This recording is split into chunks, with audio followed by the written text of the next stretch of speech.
Student, आज हम करेंगे एमपीसेट 2026 के लिए पेपर 2 इकोनॉमिक्स के महत्वपूर्ण एमसीक्यू सॉल्यूशंस विद एक्सप्लेनेशंस भी है।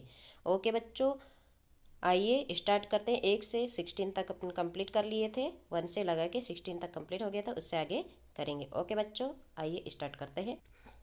क्वेश्चन नंबर 17 है, स्टार्ट करते हैं। ओके बच्चों, मौद्रिक नीति के परिप्रेक्ष्य में घाटे के अनुपात से तात्पर्य है। मौद्रिक नीति के परिप्रेक्ष्य में घाटे के अनुपात से तात्पर्य है। ऑप्शन ए क्या है? हश्वकारी प्रभाव के कारण। क्या आएगा? हश्वकारी हश्वकारी प्रभाव के कारण ब्याज लागत में वृद्धि होना। ऑप्शन बी बढ़ती मुद्रास्फीति के सापेक्ष मुद्रा के वास्तविक मूल्य में कमी। ऑप्शन सी मुद्रास्फीति में कमी लाने की उत्पादन लागत। ऑप्शन डी श्रम लागत के कारण न्यूनतम मजदूरी में वृद्धि। बताइए बच्चों, इसका राइट आंसर क्या आएगा? इसका राइट आंसर आएगा बच्चों option C is the right, मुद्रास्फीति में कमी लाने की उत्पादन लागत। ओके बच्चों, आइए इसके एक्सप्लेनेशंस भी जानते हैं। ओके, इसकी आंसर आएगा option C is the right. व्याख्या है निम्न, इसकी एक्सप्लेनेशन जानते हैं। मौद्रिक नीति के परिप्रेक्ष्य में घाटे के अनुपात से तात्पर्य है कि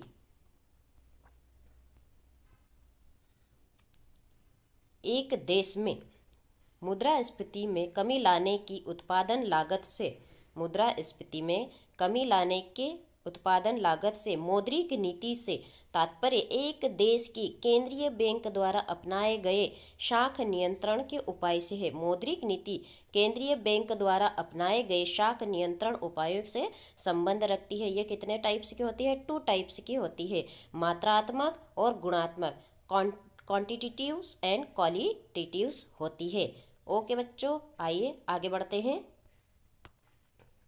क्वेश्चन नंबर 18, निम्नलिखित किसके द्वारा सहकालीन है ना, क्या आएगा? सहकालिक है ना, सहकालिक रूप में से तीव्र विकास, समृद्धि और आय के अधिक समान वितरण की जांच की जा सकती है। ऑप्शन ए गिनी अनुपात। Option B poverty weighted growth rate, निर्धनता भारित वृद्धि दर। ये है ना, एक ही ऑप्शन है। ओके, और ये सी हो गया है और ये डी। ओके बच्चों, कुजनेट्स वक्र या नन ऑफ द एबव। बताइए इसका राइट आंसर क्या आएगा? पॉवर्टी वेटेड ग्रोथ रेट, निर्धनता भारित वृद्धि दर, ये हिंदी में है। ओके, आइए इसका आंसर क्या आएगा? Option C is the right बच्चों। आइए आगे बढ़ते हैं, इसका एक्सप्लेनेशंस जानते हैं, है ना। ऑप्शन सी और बी है ना, सी बी एक ही है ना। ऑप्शन सी और बी क्या है? एक ही आंसर है। ओके, निर्धनता भारित वृद्धि दर है ना, भारित वृद्धि दर द्वारा सहकालिक रूप से तीव्र विकास और आय के अधिक समान वितरण की जांच कर सकता है। गिनी गुणांक आय के वितरण की विषमता की माप सबसे प्रचलित विधि है, जो आय के प्रत्येक युग्म के बीच आय के अंतर की माप करती है। यह वास्तविक लॉरेंस वक्र तथा निरपेक्ष समता रेखा का क्षेत्रफल के बीच का क्षेत्रफल है तथा निरपेक्ष क्षमता रेखा के नीचे संपूर्ण बीच अनुपात प्रदर्शित करता है। लॉरेंज वक्र एंड निरपेक्ष क्षमता रेखा के बीच क्षेत्रफल तथा निरपेक्ष क्षमता रेखा के नीचे संपूर्ण के बीच अनुपात को क्या करती है? प्रदर्शित करती है। ओके, निर्धनता भारित वृद्धि दर द्वारा। ओके बच्चों, आइए आगे बढ़ते हैं। क्वेश्चन नंबर 19, बाह्यता के संबंध में निम्नलिखित में से कौन सी सही है? कौन सा सही है? ऑप्शन ए यह मानव अनन्य क्रियाओं से संबंधित है। ऑप्शन बी यह उपभोक्ता संप्रभुता से संबंध है। या ऑप्शन सी यह सही और गलत संबंधी उच्च स्तरीय निर्णय पर आधारित है। ऑप्शन डी यह एक अनैतिक संकल्पना है। बताइए बच्चों, इसका राइट आंसर क्या आएगा? राइट आंसर बच्चों सी इज द राइट, यह सही और गलत संबंधी उच्च स्तरीय निर्णय पर आधारित है।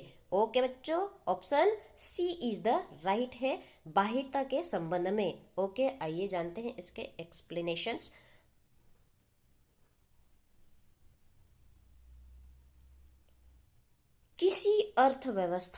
किसी अर्थव्यवस्था में बाह्यताएं तब होती है जब किसी विशिष्ट वस्तु या सेवा का उत्पादन या खपत किसी तीसरे पक्ष को प्रभावित करती है।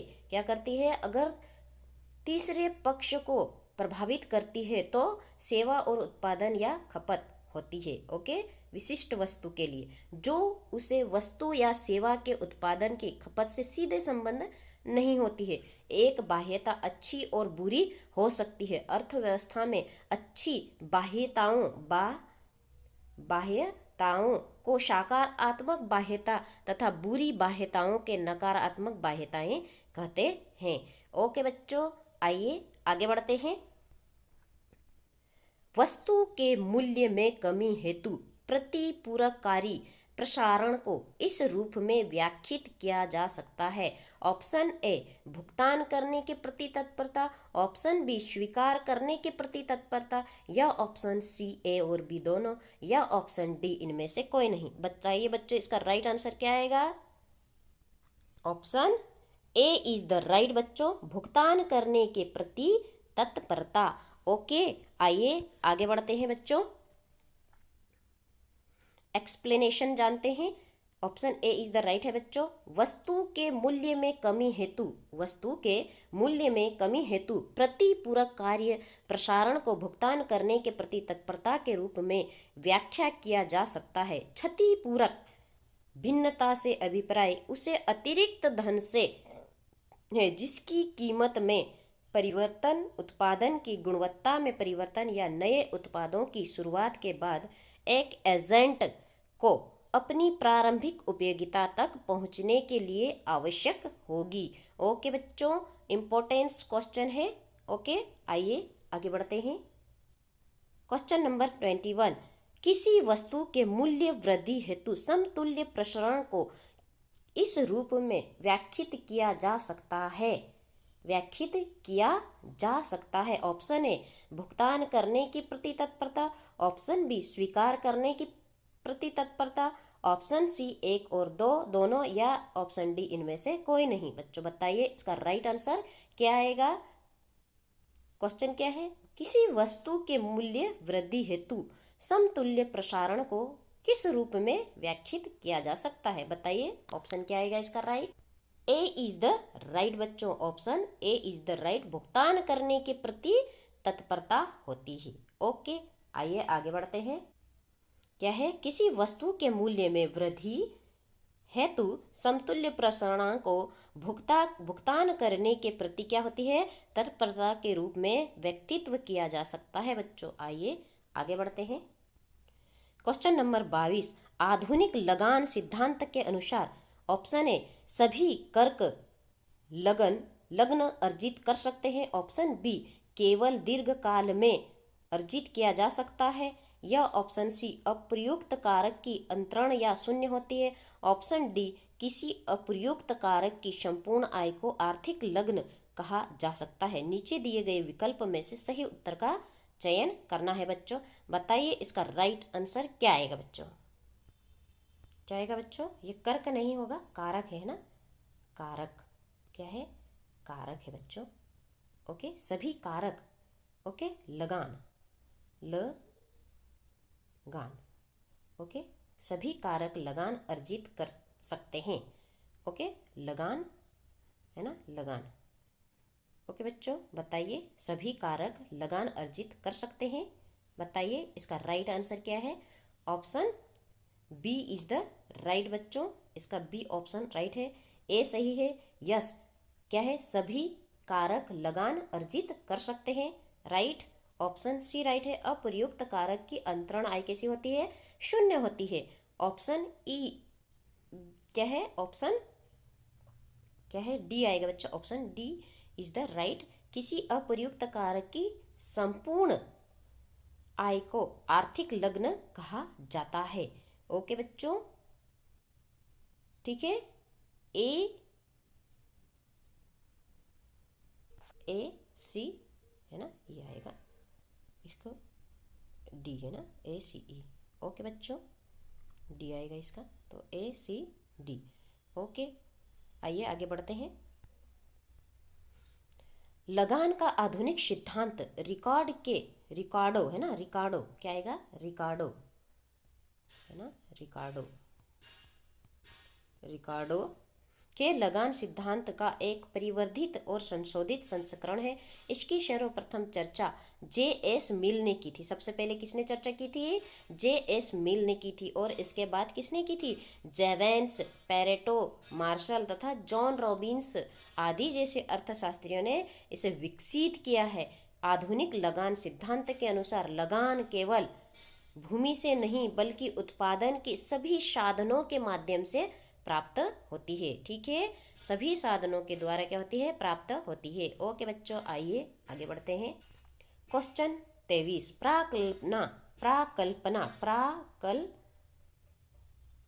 प्राकलना के परीक्षण के संदर्भ में निम्नलिखित में से कौन सी बिना त्रुटि से सत्य निष्कर्ष होता है, बताइए। ऑप्शन ए शून्य प्राकलना, H0 शून्य हाइपोथेसिस के सत्य होने पर भी इसे अस्वीकार करना। ऑप्शन बी है H0 के सत्य होने पर स्वीकार करना, H0 के असत्य होने पर इसे स्वीकार करना जब प्रकल्पना H1 सत्य हो। ऑप्शन डी H1 के सत्य होने पर H0 को अस्वीकार करना। ऑप्शन ई H1 के असत्य होने पर H0 को स्वीकार करना। नीचे दिए गए विकल्प है बच्चों, उसका सही उत्तर का चयन करके बताना है। इसका राइट आंसर क्या आएगा बच्चों, बताइए। नीचे विकल्प दिए हुए हैं बच्चों, आइए देखते हैं। ये रहे ऑप्शन दिए हुए हैं। ओके, ए ऑप्शन में ABD है, बी ऑप्शन में BDE है, ऑप्शन सी में है BCE, ऑप्शन डी में है ACE। इसका राइट आंसर क्या है बच्चों, बताइए। इसका राइट आंसर है बच्चों ऑप्शन बी आएगा। बी है H0 के सत्य होने पर स्वीकार करना। ऑप्शन डी आएगा बच्चों H1 के सत्य होने पर H0 को अस्वीकार करना। Option E is the right बच्चों, H1 के असत्य होने पर H0 को स्वीकार करना। ओके, आइए देखते हैं इसका राइट आंसर BDE यानी option B is the right है बच्चों। ओके, आइए आगे बढ़ते हैं। यह है इसका एक्सप्लेनेशंस। ओके, ये है H0 का सत्य होने पर है ना स्वीकार कर सकते हैं, H1 के सत्य होने पर H0 को अस्वीकार करना, H1 के असत्य होने पर H0 को स्वीकार करना। ओके बच्चों, आइए आगे बढ़ते हैं। क्वेश्चन नंबर 24, विषम विषरिता की उपस्थिति में किए हुए OLS क्या है, OLS।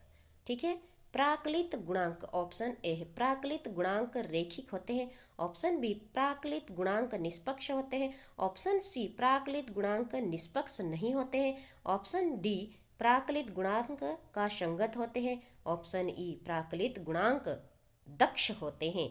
बताइए बच्चों, राइट आंसर क्या आएगा।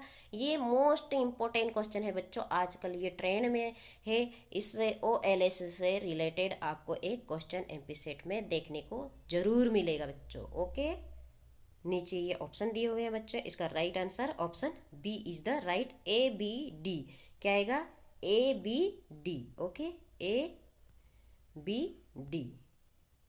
ऑप्शन ए प्राकलित गुणांक रैखिक होते हैं, प्राकलित गुणांक निष्पक्ष होते हैं, प्राकलित गुणांक का संगत होते हैं। ओके बच्चों, आइए आगे चलते हैं, स्टार्ट करते हैं आगे। क्वेश्चन नंबर 25, बहुचल प्रतिगमन मॉडल में निम्नलिखित में से कौन सा प्राकलन जैसे H0 B2 बराबर B3 बराबर 0 की जांच में उपयुक्त है।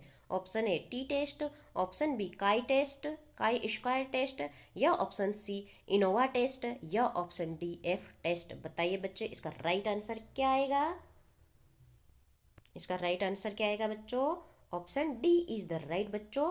बहुचल प्रतिगमन मॉडल किसके लिए होता है, F टेस्ट के लिए होता है। बहुचल यानी बहुत सारे होते हैं चल।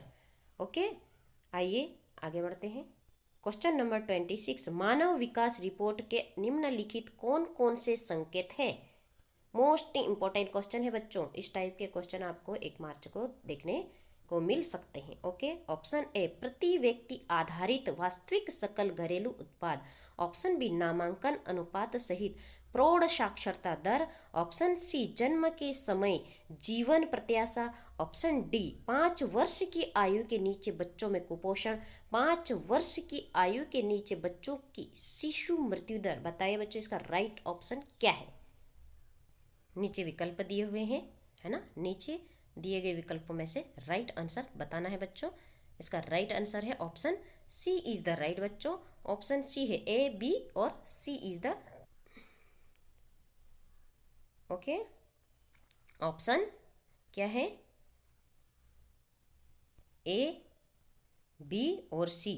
ए में क्या है, प्रति व्यक्ति आधारित वास्तविक सकल घरेलू उत्पाद, नामांकन अनुपात सहित प्रौढ़ साक्षरता, जन्म के समय जीवन प्रत्याशा इज द राइट। ओके बच्चों, A B C option right है मानव विकास से रिलेटेड। ओके, एक्सप्लेनेशन जानते हैं, आइए। 1990 में United Nations Development Programme UNDP का फुल फॉर्म होता है यूनाइटेड नेशंस, है ना, Nations Development, United Nations National Development Programme, UNDP है नेशंस, है ना। ओके, इसकी स्थापना कब हुई है, 1965 में स्थापित किया गया। ये कौन किसने किया है, अर्थशास्त्री महबूब उल हक ने किया बच्चों। मोस्ट इम्पोर्टेंट, ओके, इसके एक्सप्लेनेशंस भी, ये भी याद रखना बच्चों। 1990 में यूएनडीपी की स्थापना हुई थी और कब हुई थी, कब स्थापित किया था, 1965 में इसका डेवलप हुआ था और फिर इसका महबूब उल हक है अर्थशास्त्री जिन्होंने इसको डेवलप किया था। ओके, आइए आगे बढ़ते हैं। क्वेश्चन नंबर 27, निम्नलिखित में से कौन से वित्त आयोग के संबंध में है। बताइए बच्चों, इसका राइट ऑप्शन से दिए हुए हैं, इसका आंसर बताइए। ऑप्शन ए है इसका गठन संविधान के अनुच्छेद 380 के अंतर्गत किया जाता है, यह एक संवैधानिक निकाय है। या ऑप्शन सी, यह संविधान के अनुच्छेद 270 या जो 280 के अंतर्गत आता है। या ऑप्शन डी, प्रोफेसर के सी पंत वित्त आयोग के 10वें अध्यक्ष है। या ऑप्शन डी, विजय केलकर वित्त आयोग के 14वें अध्यक्ष है। बताइए बच्चों इसका राइट ऑप्शन क्या है। इसे नीचे दिए गए हैं विकल्प, इनमें से बताना है। Option A is the right बच्चों, बी सी और डी आएंगे इसके आंसर। क्या आएगा, बी सी डी। क्या है बी सी डी में, जानते हैं, ये एक क्या है, सांविधिक निकाय है और अनुच्छेद 280 के अंतर्गत गठित किया जाता है वित्त मंत्रालय। ओके, और डी में है के सी पंत वित्त आयोग के 10वें अध्यक्ष, 10वें अध्यक्ष है। ओके, आइए आगे बढ़ते हैं। क्वेश्चन नंबर 28, प्रधानमंत्री कौशल विकास योजना कब से प्रारंभ हुई। ऑप्शन ए 16 जुलाई 2015, ऑप्शन बी 16 जुलाई 2014, ऑप्शन सी 16 जुलाई 2017, ऑप्शन डी 16 जुलाई 2018। बताइए बच्चों, प्रधानमंत्री कौशल विकास योजना कब से प्रारंभ हुई। 16 जुलाई 2015 से हुए। मोस्ट इंपॉर्टेंट क्वेश्चन बच्चों, योजना से रिलेटेड आपको 1 या 2 क्वेश्चन 100% देखने को मिलेंगे। ओके बच्चों, योजनाएं जरूर याद करिए। ओके, आइए आगे बढ़ते हैं। क्वेश्चन नंबर 29, WTO की स्थापना किस वर्ष हुई थी। ऑप्शन ए है 1944, ऑप्शन बी है 1964, ऑप्शन सी है 1966, ऑप्शन डी है 1995। बच्चों बताइए, WTO world trade organisation, world trade organisations. Okay बच्चों, इसका राइट आंसर है 1995 में की गई थी। ओके, आइए आगे बढ़ते हैं। क्वेश्चन नंबर 30, IDBI बैंक की स्थापना किस वर्ष हुई थी। बताइए, option A 1964, option B 1965, option C 1966, option D 1967। बताइए बच्चे इसका राइट ऑप्शन क्या है। कब हुई थी, 1964 को हुई थी। कब हुई थी, 1964, 1 जुलाई 1964 में हुई थी। ओके, इसका पूरा नाम है IDBI का भारतीय औद्योगिक बैंक, भारतीय औद्योगिक